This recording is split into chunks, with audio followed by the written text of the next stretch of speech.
Welcome to another episode of High Output AI, where Elliot and Tom discuss all the tools and techniques that make AI happen.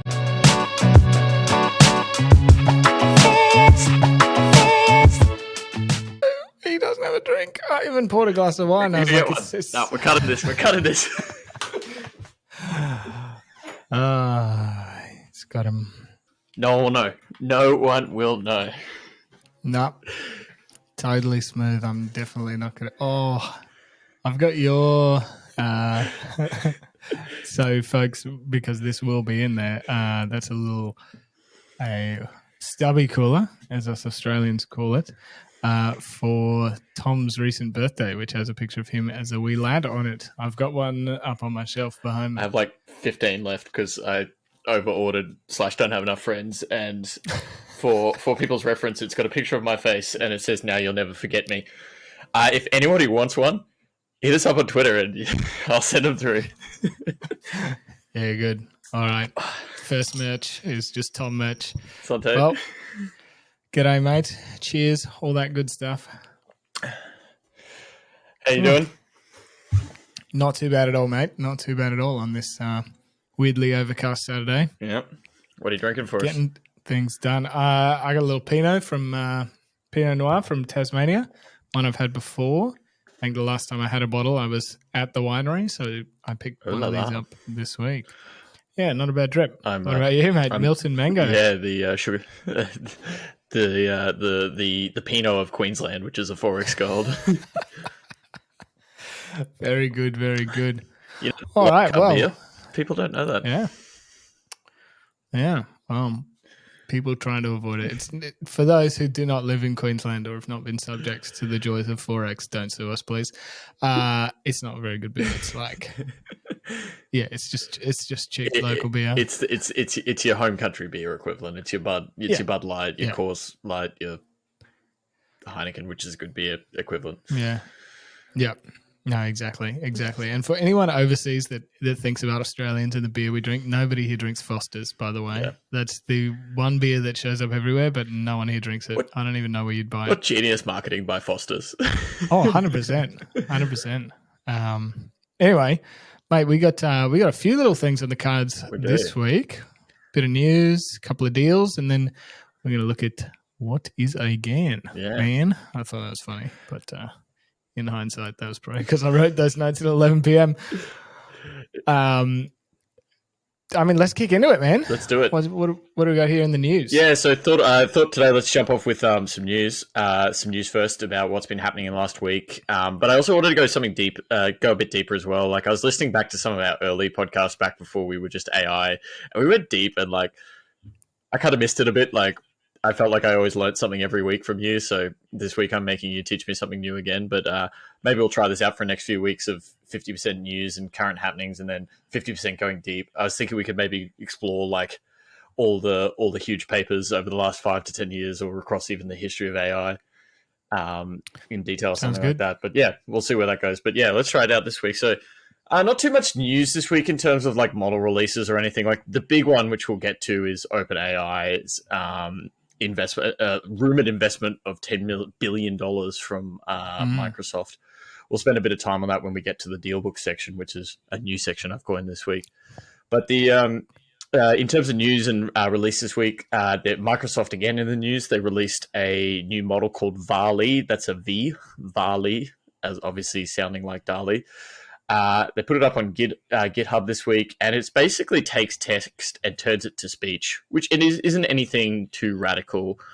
But what has got everyone excited or got people's knickers twisted in a knot about is, should we cut that? No, we're leaving it in. Yeah, is basically it is able to recreate a voice with as little as 3 seconds of a voice sample from an individual. So you can type in a prompt, take my clip from YouTube of me saying knickers in a knot, and then use it to like recreate an entire speech from what you type. So some people are really excited about it. Some people are really worried about it from what it can do in the deepfake space as well. But overall, that's kind of like what the model does.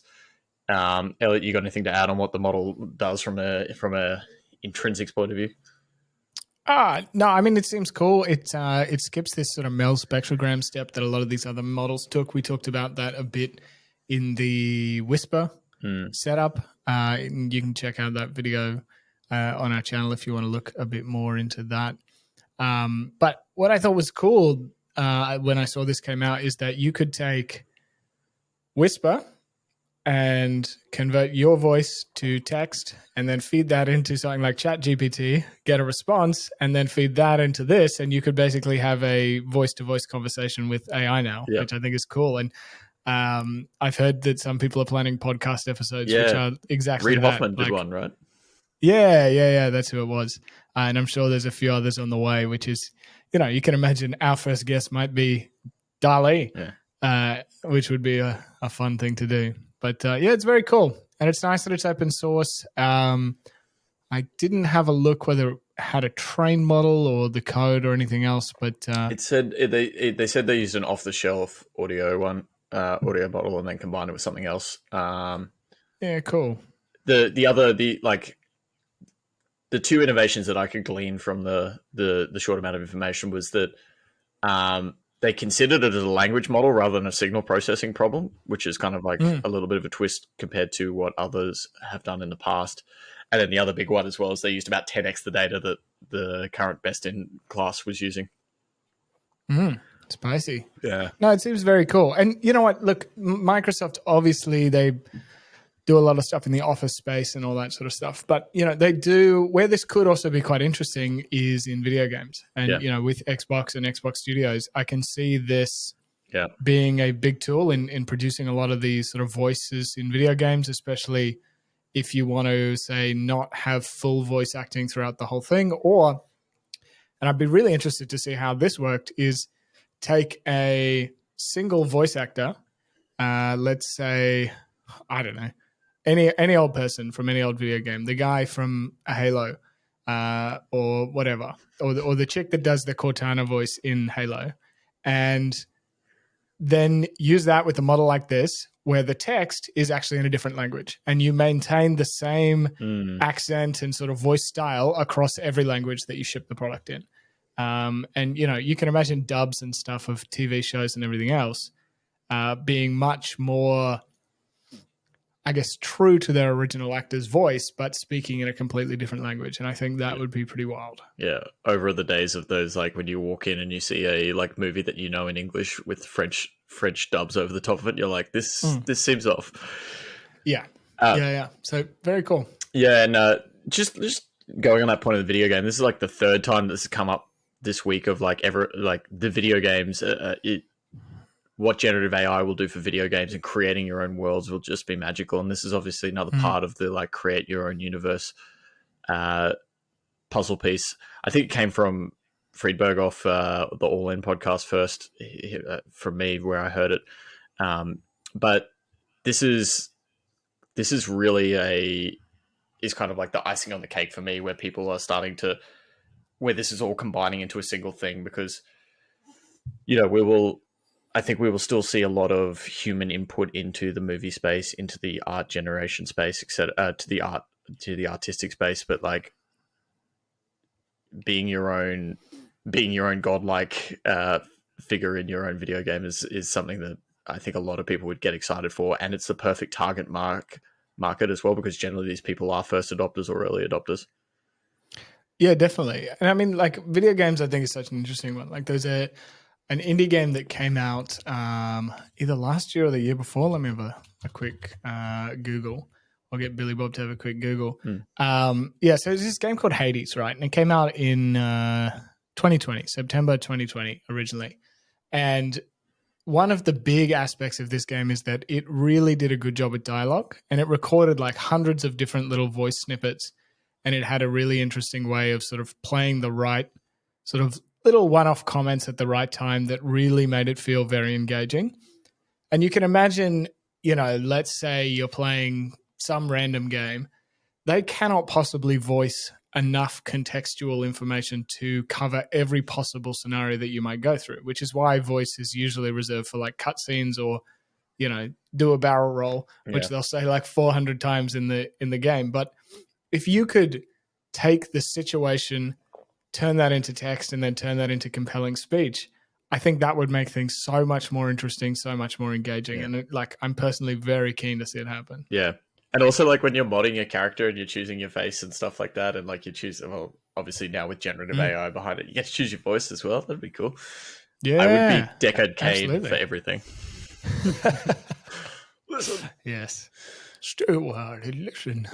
Yeah, very good. Yeah, my only other comment on this was I'm excited for the fine tuning of a model like this, and also for the next iteration as well. And like, imagine like if you got your New York Times subscription or you got your Readwise, you know how you can get them to like read the article to you, but it's always like, and today on the news, someone did this and did that, and then that happened, and there is no emotion. Like, it's just like very, very robotic. Yeah. I'm very excited to be like, I want New York Times front cover read to me today by Stephen Fry doing a silly children books accent, children book narration 100%. accent. I mean, like, even the authors. Yeah. Like, how many people contribute to the New York Times and are probably not like, up for doing whole recorded versions of all of their stuff. But if they can do 10, 30 seconds of audio and get a fully recorded thing, and I just think that's such an awesome opportunity for such an engaging, the New York Times right now is and there's different authors, sure, but I don't pay attention to who they are most of the time. Like, the only one I know is Ezra Klein because he's got a podcast. That's exactly what I was going to say. But you could get an audio version of the New York Times where every article is delivered in a different voice, and it becomes a much more universal kind of thing. But then I guess that also made me think, like, could somebody make a voice for the New York Times? Like, just weird. Yeah. Anyway, lots of potential. Anyway, good job, Microsoft, on releasing that. So let's switch gears to Dealbook and talk about the thing that we've been avoiding talking about, which is the big whopping rumor of $10 billion from Microsoft for the biggest deal in AI history to date. Dun, dun, dun. Yeah. So OpenAI, if you have not been following the news, potentially $10 billion investment from Microsoft, who are already a stakeholder through their sort of involvement in I think the non-profit. I think they were involved early. No, they switched. No? They bought into the profit. So, they bought into the profit, and that's when they switched from non-profit. Yep. Yeah, classic. Well, they technically didn't switch from non-profit. They started a new company also called OpenAI, which is for-profit, that is partially owned by the non-profit. But it's okay. Everyone's capped. Yeah, it's crazy. I heard that this, while it's an equity deal, there's also some like they're going to pay back part of that loan in like spending on Azure and all sorts of stuff like that. Yeah, there's that. Well, like, firstly, I will say that all of this is rumor, by the way. No one has made an official announcement. This is all rumor. There's people all over Twitter saying they spoke to a friend of a friend who's like seen the deal and stuff like that. But probably one of the most, it was released by I forgot which company it was, but we'll put it in the show notes. And it was backed up by Reuters, and then a few other people have jumped on board as well and said, yeah, they've talked to people who've seen it. And what it seems to be at the moment is Microsoft will be investing $10 billion. People suspect it will be a combination of cash and Azure credits because they're currently spending like $1 million a day on Azure credits. That's crazy. It values the company at $29 billion, which is a big number. And but the way that the deal is structured, but it's not just a standard straight equity deal. There's a preference return schedule which says that Microsoft will get back 75% of any returns for until they're paid back, and everyone who is invested is capped to a certain amount. But once people reach that cap, it said once $92 billion in profit plus $13 billion in initial investment are repaid to Microsoft. And once the other investors earn $150 billion, all of the equity reverts back to OpenAI, not for profit. So that's the cap. When everyone hits the cap, their shares turn to zero. Yeah, right. Okay. So it's like you'll get about a 10x return, and then after that, Yeah. nothing. Apparently, they're capped at 100x return. Okay. Yeah. So, Well, it's basically not for profit. Yeah. yeah. It's a weird structure. Imagine, I mean, there's probably a legal firm that is making a mozza out of how this is all structured. Yeah, I would love to have been a fly on. Actually, I would have liked to be a fly on the wall, receiving the summary of the watching the meeting on fast forward, not having to sit through the 8 hours of like, what if we structured it like this? Yeah, the poor associates on that deal. Yeah. So anyway, that's kind of like the bread and butter of the deal. Obviously, I don't want to say we called it, but we called it last week. We're pretty sure we were talking about how like there's going to be some big investment and moves this week, this year in the AI world. But yeah, it's already. Thanks for making us look good already, Microsoft. But yeah, there's not much other news surrounding this other than like what are they going to do with it, and like rumors about why this is good for Microsoft. Obviously, there's the Azure, then there's all the plugins to the products like the Microsoft Office, Bing Search, and also, as mentioned by you earlier, Xbox Gaming Studios as well. So this does look like it could be either. Microsoft's put themselves in a position where this is going to be a hilarious waste of money or the deal of the century for them, kind of thing. Yeah. I think we're not going to know the answer to that really for like 5 years. But the only other thing that I wanted to say on top of this, because I think we beat the OpenAI dead horse last week on our prediction episode and our roundup episode. But so go back and take a look at that. But the only thing that I want to mention here as well is DeepMind was acquired by Google for $650 million back in 2014. What a steal! Yeah. Now, DeepMind's revenue is rumored to be above $1 billion. I'm not sure how true that is because, like, there's probably a lot of Google revenue in there. But even if you back out $1 billion of Google revenue, and it's profitable, I will say, but once again, Google internal funny accounting. If you back out the $1 billion of revenue from Google, you've still got a higher revenue than simply OpenAI does, which is reported to be in the tens of millions of dollars. Not that these deals should be valued on revenue, but like, yeah, if OpenAI's if Microsoft's made the deal of the year here, does this mean that Google made the deal of the decade back in 2014? Yeah, I think they were definitely ahead of the curve on that one. Yeah. And yeah, look, I think there is a big hype factor at play here on this deal. Like, I think if ChatGPT came out 3 years ago, even being as good as it is right now, it would not have garnered this sort of valuation. Yeah. We've just got a generative AI hype cycle at the moment. I don't know who the winners are going to be. I think it's less vapid than perhaps a lot of the Web3 stuff, but I don't think a lot of this stuff is really valued as high as it's being valued right now. AI, obviously, we're very bullish on that, but ChatGPT, I don't know. If ChatGPT suddenly was pay only, I reckon 90% of the people that are using it would stop using it, if not more. And I suppose where I'm landing on this stuff is that like OpenAI itself, I don't know, like its monetization strategy isn't going to be like your standard startup where it's like, oh, we acquired a bunch of users, now we've got to figure out how to charge them. This is, and so the investment doesn't follow the like, oh, what is their customer cost of acquisition? Like, do we believe that their channels? This is a land grab into a whole new space. This is the equivalent of buying up land in like an oil field to me. We don't know what's underground, but there could be something there. And if we strike rich, like, yeah, we've done it. Yeah.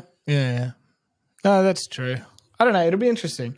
I think it'll really come down to like who builds products on top of these and how do they form a business model around that. Yeah.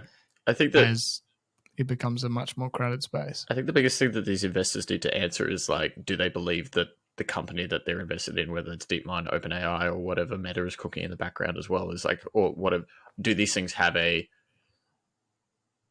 intrinsic advantage either from data source or some fundamental form of training and learning that can't be repeated by others?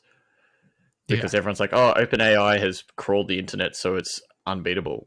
What the fuck do you think Google's been doing for the last 20 years? Yeah, absolutely. Absolutely. And, you know, I had this thought the other day is that, like, you know, if you look at the 2010s, it was the world of big data. Yeah. Everything was about big data. And what I think has been so interesting about ChatGPT and DALL-E and all these generation models is like we've run out of data. It's like, hell, maybe the data wasn't that big after all. Yeah. You know, we used fucking heaps of it. Yeah. You know, I'm sure there is plenty more if we had access to literally every piece of text that had ever been sent between any two people ever. But we're kind of starved for data. Well, it's just going to switch to like more and more niche and fine-tuned data. Like, you know, like having Wikipedia in your data set isn't valuable anymore, but having, I don't know, a proprietary encyclopedia is. Yeah. Yeah, definitely. Well, yeah, there was an example that I heard this week where it was like a company had both all of the, like, I'm going to get this wrong, but like, let's call it all of the proteins that had been hypothesized by AI at AlphaFold. Mm-hmm. But then they were able to like pair that up with medical data on whether they would like do follow some form of pathway. And like that pairing is then like, well, okay, that's valuable because it's niche and only you have that medical information that compare protein to downstream outcomes. Yeah. And yeah, definitely. So the 2020s is like niche data, fine tuned, not this big data stuff. Quickly, let's coin the term. Yeah. No, I agree. Well, we'll see how this deal progresses. I mean, it'll be interesting to see if it goes through, if there's any pushback around the legalities of it. Yeah. And, you know, even I think there is going to come a time when these sort of deals are pushed up against like anti-competitive. Yeah. But I don't think we're there yet, but it'll be interesting to see. Well, yeah, that was actually one thing that I kind of regretted not talking about a little bit on our prediction episode, which was like, is 2023 going to be the year of like legal action in this space where like Yelp sues OpenAI or something like that for cutting them out, or, you know. Yeah. I think there will be a lot of it, and it'll set a lot of new precedents. I don't know which way it's going to go. It's it'll be interesting to watch, and, you know, hopefully we'll keep on top of a lot of it so we can talk about it here. Mm-hmm. Cool. Let's burn through the rest of the deals this week that's happened. So HPE, which is now what it's officially called rather than Hewlett Packard, has acquired Patchyderm. Patchyderm is a platform for helping create repeatable experiments and reproducible results. So obviously the big issue whilst managing the data pipelines to making sure that data sets haven't modified or changed too much, or if they did, you're able to track back through your results and show where results match up to data. Now, the terms of the deal haven't been released, but the latest they raised was $28 million. So probably not a small deal, but probably not a huge deal as well. Sorry, it's quite a small deal for Hewlett Packard. And it's actually their second acquisition in the last 24 months. They acquired someone called Determine AI back in June 2021, which did a similar thing. So Hewlett Packard seems to be pushing into this dev tool space. Weirdly, I also found that while I was reading about this, HP has a $900 million revenue department called High Performance Compute and AI. Have never heard Hewlett Packard's name in AI yet. No. Have you? No, me neither. I reckon they're probably one of those ones where like a bunch of large institutions have Hewlett Packard data centers and just like nobody ever talks about it. Yeah, like they just exist. My new work laptop is an HP, and I was like, oh, hadn't heard of HP in a while until I got a new work laptop. Yeah. Anyway, that's an interesting one. I've heard good things about Patchyderm. Haven't used it myself, but look, it makes sense that people want to be offering services in this space and having a lot of tooling in this space because it's going to get bigger. Yeah. Now for a silly one, and I'm very excited to talk about this. Deep Voodoo, which is the studio by Matt Stone and Trey Parker, the creators of Southpark. They have just raised $20 million for their deep fake studio called Deep Voodoo, which is fantastic. Like, it's brilliant. Like, it makes so much sense from their point of view. Like, what a great example of where something like VALL-E could be Yep. crazy useful. Yep. Like just script celebrity saying real dumb shit. It's clearly parody because it's a cartoon. Yeah. Yeah, Well, perfect example. They released a 14-minute like trailer because they're going to on Donald Trump, and it was a deep fake of Donald Trump with a voice actor. Now they don't even need the voice actors. It's fantastic. But Very cool. Did you ever see that Kendrick Lamar music video where he like changed faces to like Kanye, and then No. Who was the footballer that was tried for murder and protected, and the lawyer was Kim Kardashian's dad? OJ Simpson. Yeah. I was like, is his name's Orange or something? OJ, yeah. OJ Simpson. He like cycles through faces being all these different people, and it was Deep Voodoo's tech that did that for him. There you go. Very cool. Yeah. So I'll have to check that one out. So they got $20 million. So bring on the explosion of content by the Southpark creator. So it's great. Yeah. Funny to see. Well, there you go. I mean, funnily enough, Southpark releases video games, so they could be the first one to do this deep fake video game content. Yeah, exactly. Knocking off another one of our 2023 predictions. But here it comes as like AI studios, right? Like, when's the first AI game studio going to get started or released or funded? Yeah. Like AI music label kind of thing as well. And once again, stealing someone else's thoughts rather than my own.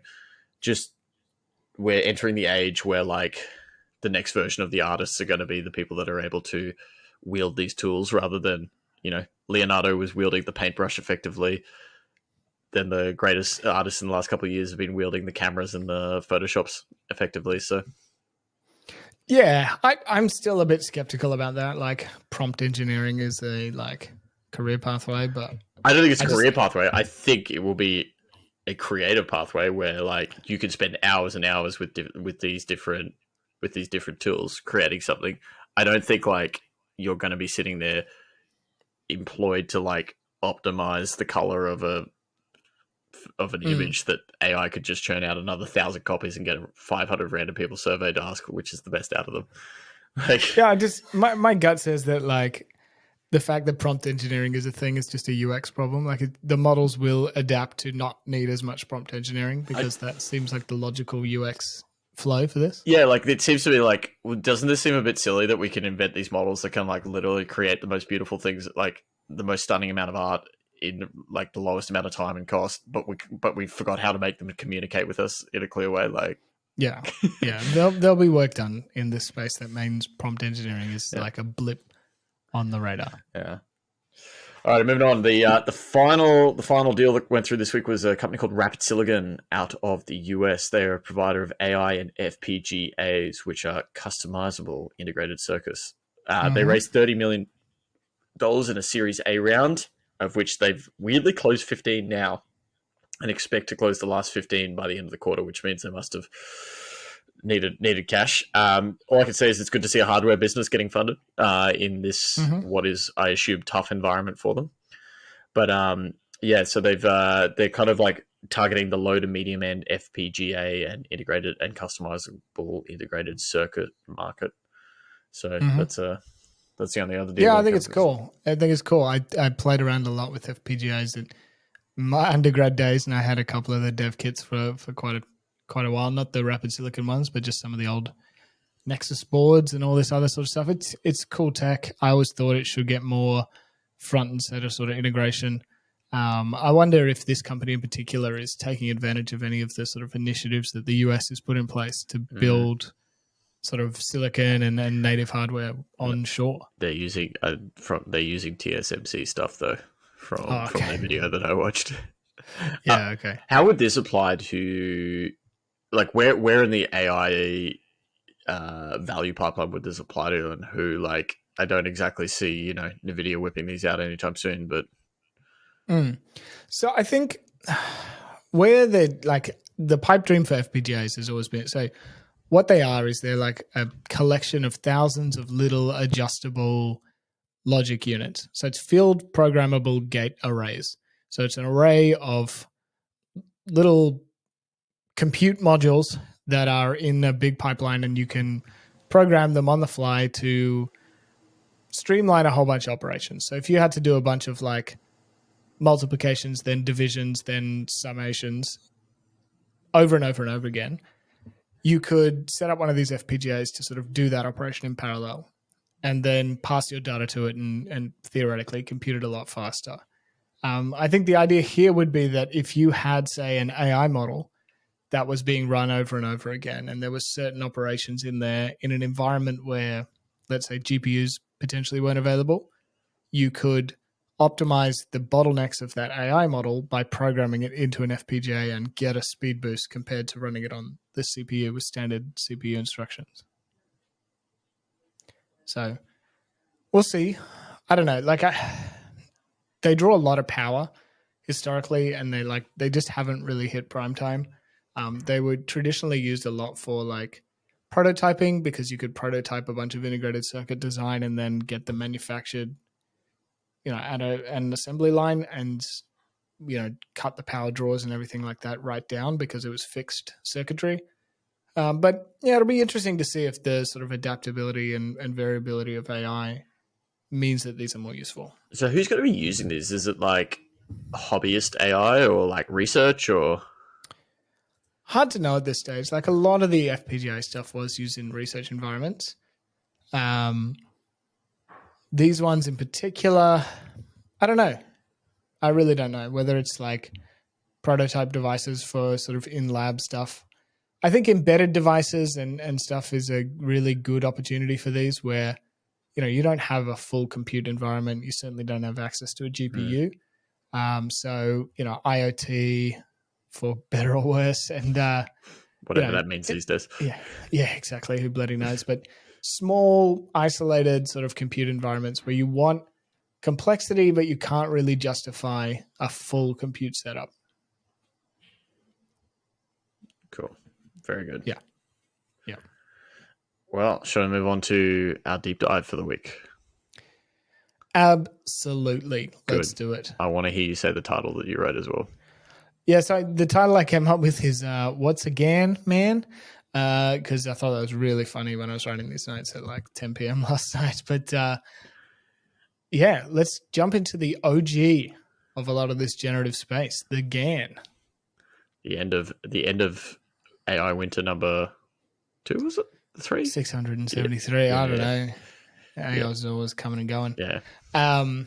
So, getting the boring stuff out of the way. The GAN originally put forward in NeurIPS 2014. At the time, it was still called NIPS, which everyone thought was real funny and also real dumb, and then they changed it. It was first authored by Ian Goodfellow. A big team put the work together. The final author on that paper was Yoshua Bengio, and it was done while Ian Goodfellow was at Google Brain for the first time. I guess, is it Google Brain again or DeepMind now? He's now back at DeepMind. Well, he's now at DeepMind, but he just quit Apple. Yeah. 2014, what's that, 6, 8, 9 years ago? Yeah. Wherever life's gone. So look, it's been out for a while. It was a big step change in this whole generative space.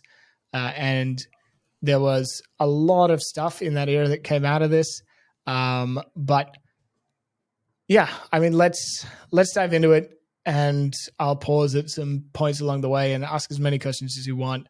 I've got them ready. I won't get into all of the different variants of the GAN, but there are many, and people can look them up. So GAN itself is an acronym. It's an acronym for Generative Adversarial Model. And those words, generative and adversarial, kind of describe what it does, but it's one of those acronyms that it only makes sense after you know what it does. So the generative part of the model, it takes a vector of random values, so a vector being a collection or an array of random values, normally distributed based around 0, standard deviation of 1. And the generative model has to take that vector and create some sort of target output. Now, a lot of the time we see target output being images, but it can really be anything. You can design a model that takes noise and generates whatever the hell it is that you want to create. The original examples, though, were images. And Do you then, know why yeah, they chose images as the original? um, because it's nice in a paper. It's a Yeah. lot easier to demonstrate images than it is to demonstrate audio or anything else. They did some like statistical sort of data distribution examples as well. But I think the image stuff, it gives it that wow factor, really. So let's say now we have a box that you can put a series of numbers in, let's say 1,000 values, and it generates a 256 by 256 picture of something.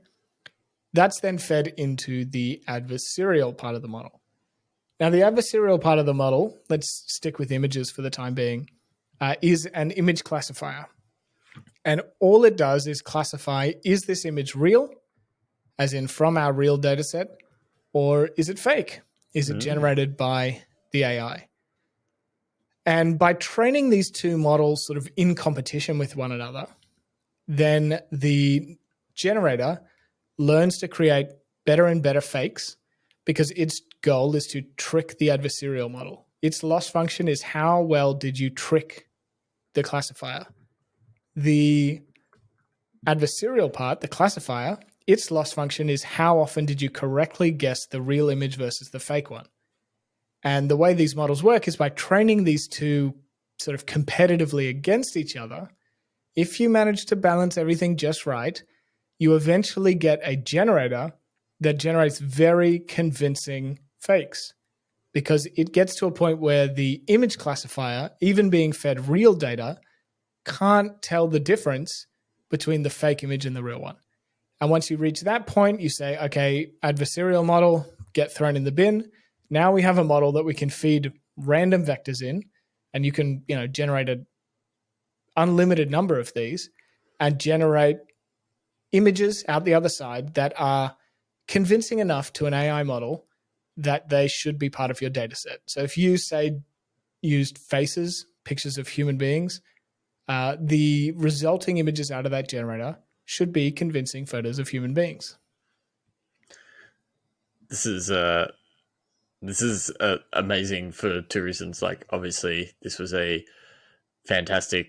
This kind of like spurred a lot of development from this, but just hearing you say this back now as well. This, even though it's only 9 years ago, and I am by no means anywhere near as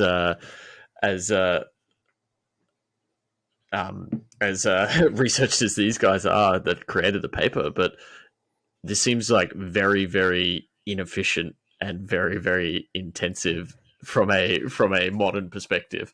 So, like, what was the concept that led to this?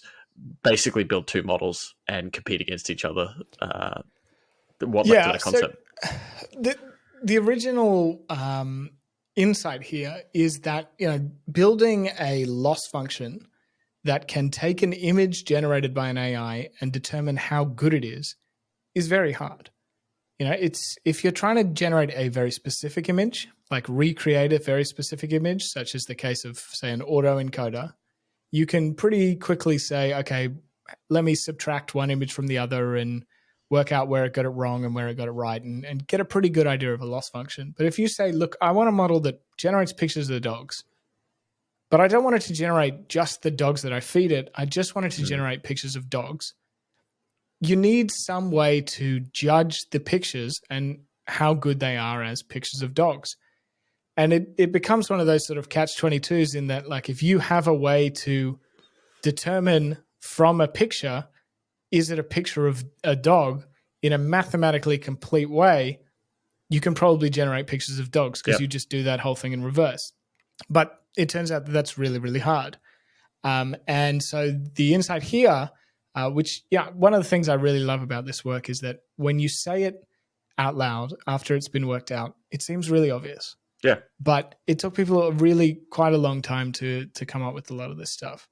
But yeah, so the insight here was that, okay, we know how to build image classifiers. What if instead of dictating a mathematical loss function, we put an AI-driven loss function in the middle, which is the classifier output, and that'll give us something which is like an accuracy, which we know how to optimize for. That's fantastic.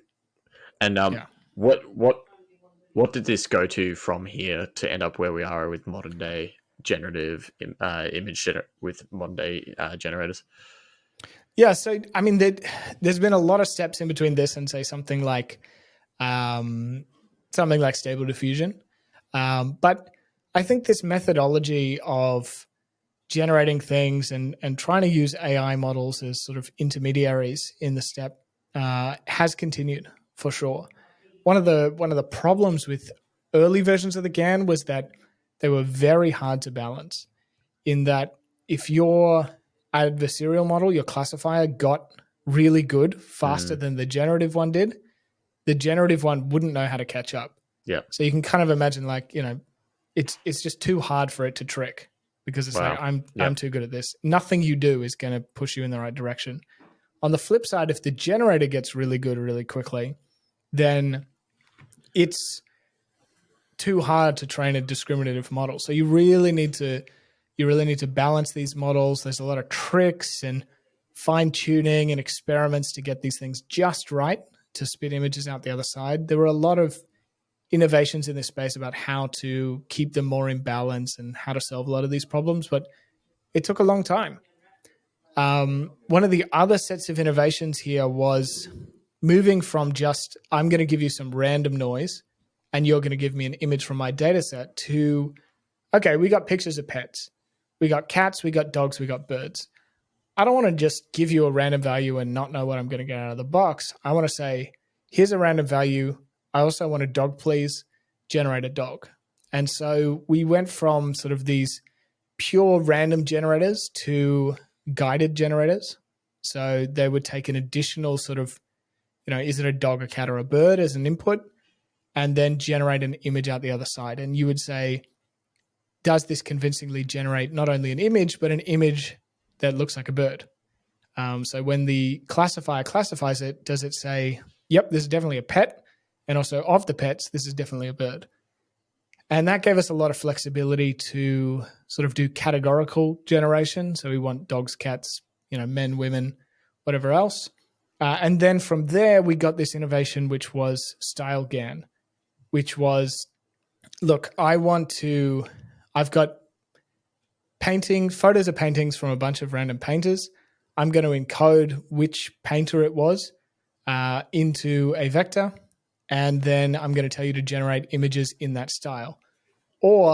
And then what you could do is you could say, take, style vectors and the image vectors and then swap them out. And you could get the same image theoretically in the style of a bunch of different people. And we saw a lot of that in sort of the late 2010s with the, this cat does not exist, this dog does not exist, this Airbnb does not exist, which was, variations of style GAN.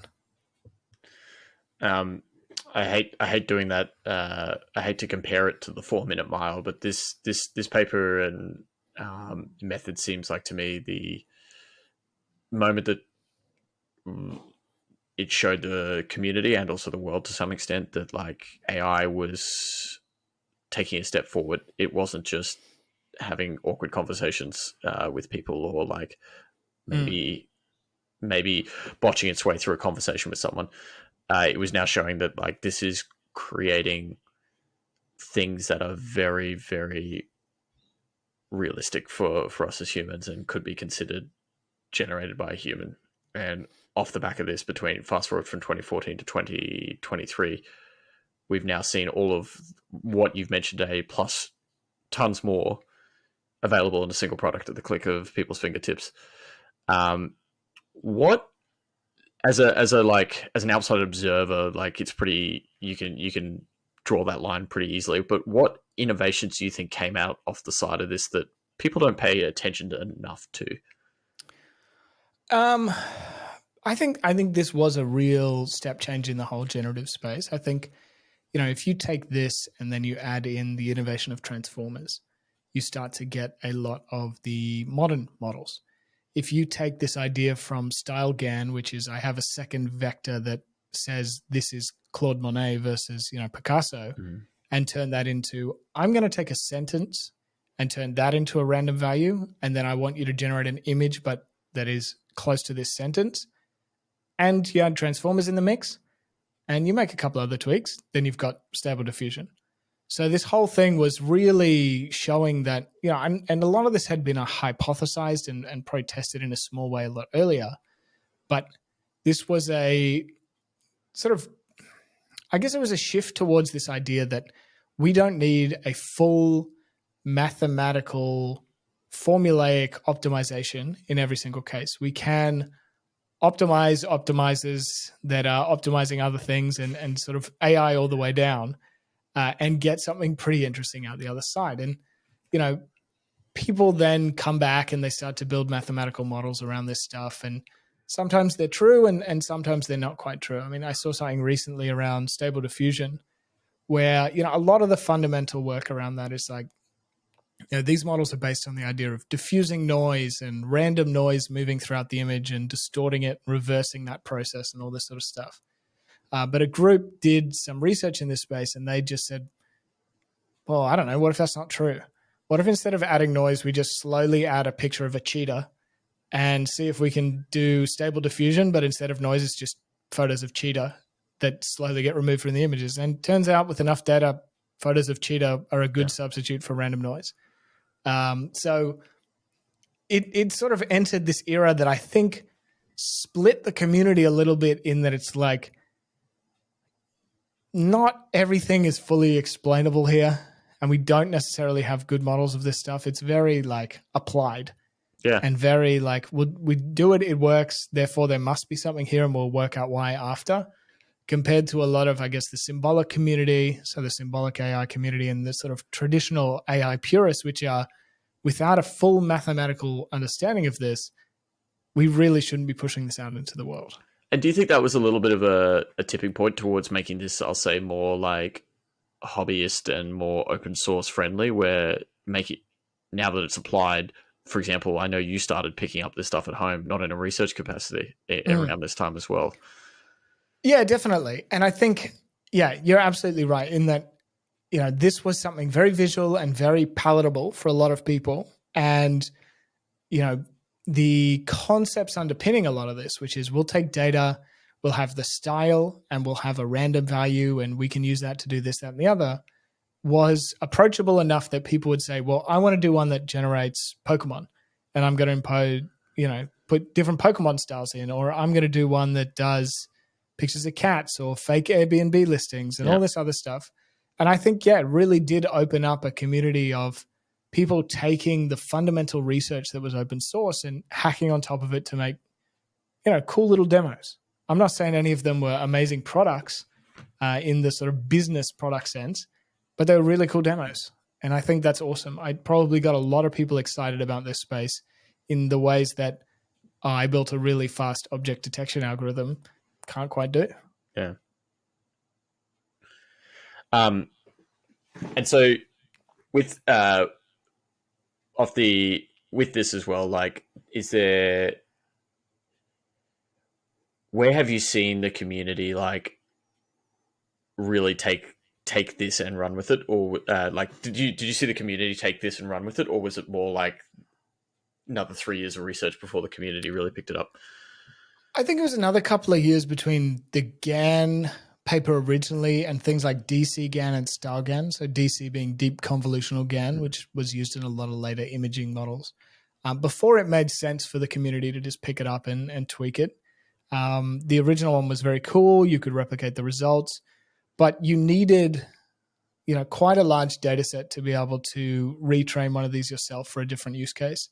As it got bigger, as it got more sort of decoupled between style and fundamental model capacity, people could use smaller data sets and sort of fine tune these models and release their own weird and wacky versions of a lot of this stuff. Yeah. And now, obviously, it's all very easy for us to sit here and be like, this paper, and then lots of stuff, fantastic stuff happened instantly on the other side of it.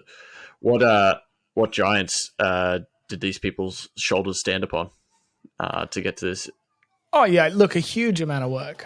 We needed good image classification for this to work in the first place. We needed work around things like autoencoders and variational autoencoders to get the generation side of this working. We needed big GPU optimized sort of training libraries like TensorFlow and PyTorch to make training these models even possible. So, as with anything in the AI space, this, as you say, standing on the shoulders of giants. It's one of those things, it's incremental, it's incremental, then it's a breakthrough. And I think, if you ask Ian Goodfellow or Yoshua Bengio, Yoshua being a long-time veteran of this space, and I think Ian Goodfellow now being a veteran of this space himself, all of this work comes from large, collaborative, piece-by-piece innovation that drives the whole industry forward, as opposed to, some secluded genius releasing this out into the world. Yeah. Well, that's my list of questions there, mate. Is there anything you want else to say on this other than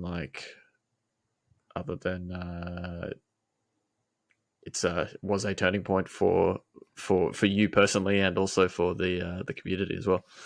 Yeah, no, I think it was amazing. I remember first seeing this and just thinking, this is just the coolest thing.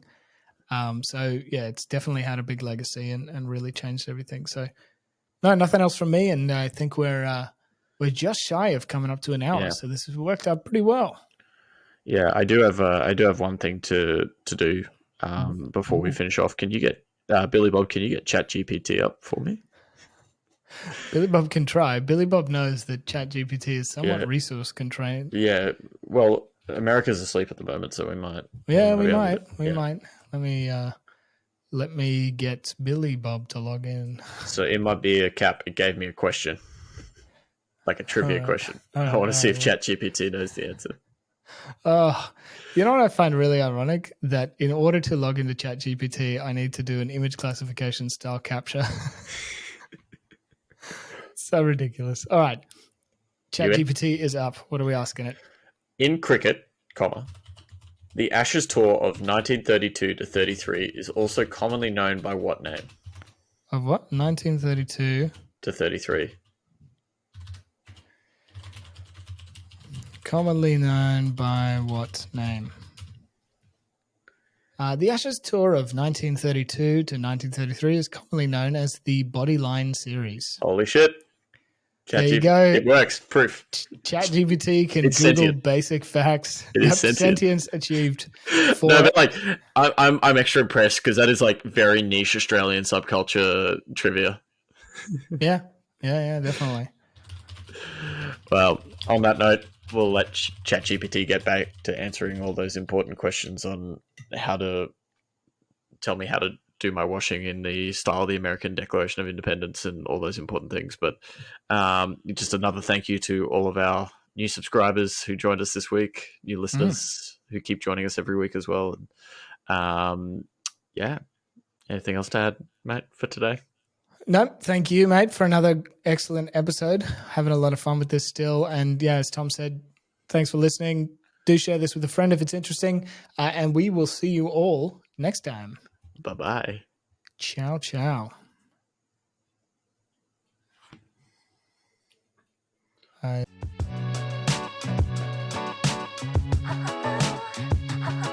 Thanks for listening to another episode. If you're liking this content, make sure you subscribe and like so we keep on going. And if you have any questions, make sure you hit us up on Twitter, join our Discord, or leave them in the comments below. Thanks again.